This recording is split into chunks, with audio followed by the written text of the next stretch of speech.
안녕하십니까. 거꾸로 투자하는 쇼킹 부동산입니다. 올해 부동산 시장을 뒤집어 놓은 뉴스 3가지 시작해 보겠습니다. 자, 올해 부동산 시장은 정말로 뜨거웠습니다. 경기도 아파트 매매 가격 상승률이 17.48%를 기록을 했고요. 서울 아파트 매매 가격 상승률도 13.81%, 인천 지역도 10.21%로 수도권 전역에서 고루고루 높은 상승세를 기록을 했습니다. 자, 이렇게 부동산 시장이 과열되면서요, 올해 부동산 시장 그 어느 때보다 큰 변화가 있었습니다. 그럼 올해 2020년 부동산 시장을 뒤집어 놓은 3가지 뉴스 시작해 보겠습니다. 자, 첫 번째 0.5%의 기준금리이죠. 저희가 예전부터 과거와 부동산 거품 제거의 기본 조건이 달라졌다 말씀드렸습니다. 바로 부동산 거품이 제거되기 위해서는 경제가 안정적으로 성장해야 된다 말씀드렸습니다. 왜냐? 경제가 침체 기조가 보이면 금리 인하로 대응하기 때문이라는 거죠.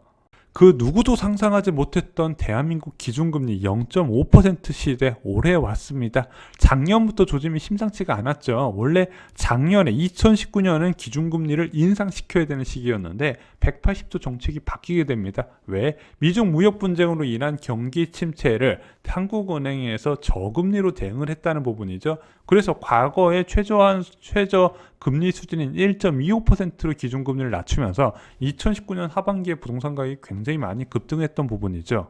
자, 이렇게 낮췄던 기준금리를 다시 정상적으로 올리기 위해서는 2020년에 경제가 굉장히 건실하게 성장을 했었어야 되는 부분입니다. 그 조짐이 1월, 2월까지만 해도 보였었는데 3월부터 코로나19 상황으로 분위기가 180도 바뀌게 되죠. 그러면서 코로나19 대응 과정에서 3월에 0.5%의 B컷을 단행하고 5월에 0.25%포인트의 추가 인하를 대응하면서 기준금리 0.5% 시대가 됩니다. 자, 저는 개인적으로 3월 달에 B컷을 단행했다는 부분 어느 정도 공감을 합니다. 문제는 금융시장이 뚜렷한 회복세가 나왔던 5월달 금리 인하 부분인 거예요. 자, 이 당시에는 코스피를 비롯한 금융시장이 빠른 회복세를 보였던 시점이었는데 그때 금리 인하를 단행하니까 바로 묻지마 자산 매입 열풍이 불게 됩니다. 왜냐? 어느 정도 그 유동성 위기가 끝난 상황에서 보니까 초저금리네 예금금리 봤더니 0.7%밖에 안 돼요. 그러다 보니까 화폐 가치에 대한 불신이 극에 달하면서 주식이다 부동산이다 뭐다 해서 모두 다 자산 매입에 열을 올리게 됐다는 부분이죠.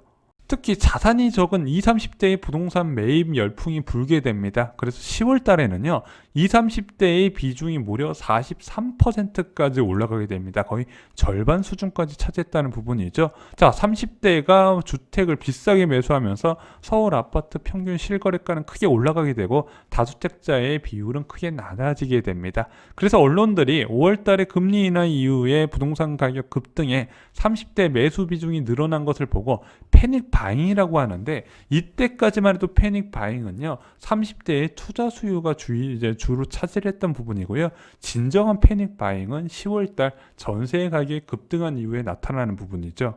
자, 어찌됐든 금리 인하와 더불어서 서울, 경기 아파트 거래량이 폭등하며 가격을 수직적으로 끌어올리게 됩니다. 자, 금리 인하의 효과 반번에 6월 서울 아파트 거래량 보면 나타나는 부분이에요. 무려 15,585건이라는 거죠.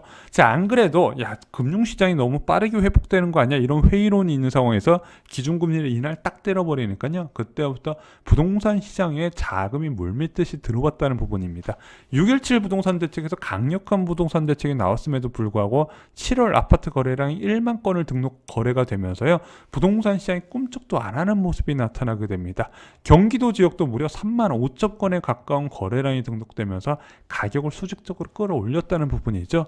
이에 따라서 정부가 6.17 부동산 대책을 통해서 규제 지역 확대와 대출 규제 강화 카드를 꺼내들었는데 CR도 안 먹히고요, 뒤늦게 710 부동산 대책을 꺼내들면서 부동산 3법이라 해서 양도소득세, 종합부동산세, 취득세 중과 제도를 본격적으로 도입하면서 가까스로 시장을 잡게 됩니다.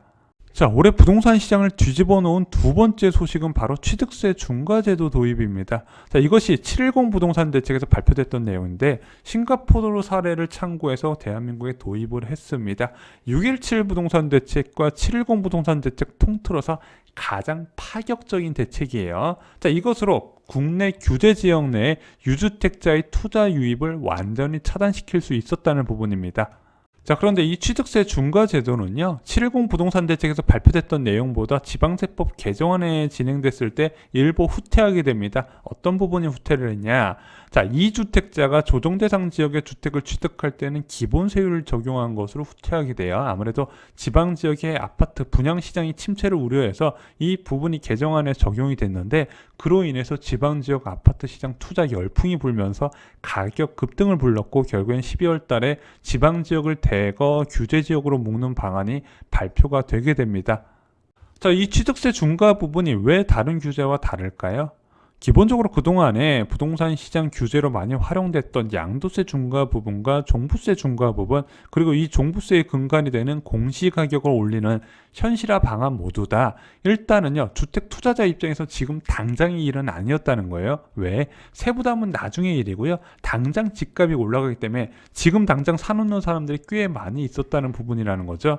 그런데 이 양도세 중과 부분이나 종부세 중과 부분은 뭐 부동산 경기에 따라서 정권에 따라서 추후에 규제가 완화될 가능성도 있기 때문에 이것을 기대하고 그냥 묻지만 매수하는 경우가 꽤 많이 있었다는 부분인데, 이 취득세 중과 부분은요, 매수 단계에서 자체에서 차단을 시켜버렸다는 부분이죠. 취득세 8% 내면서까지 투자할 사람이 얼마나 있겠습니까?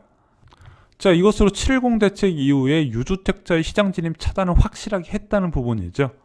다만 규제가 완벽하지 않았다는 문제점이 있습니다. 왜냐? 이 부동산 3법 종부세나 양도세, 취득세 강화 부분은요, 주택 수에 대한 규제 강화예요. 한마디로 주택이 2채 이상 있을 경우에 적용되는 부분이지 1주택자한테는 해당이 안 되는 부분이에요. 근데 1주택자 중에서 투자로 들어온 사람들이 있거든요. 무주택 갭 투자라 해서 나는 월세에 거주하면서 초고가 아파트 한 채에 올인하는 무주택 갭 투자자들이 있었는데, 그 사람들에 대한 규제 내용은 이번에 포함이 돼 있지 않았습니다. 그러다 보니까 최근에 다시 고가 아파트 상승으로 이어졌다는 부분이죠.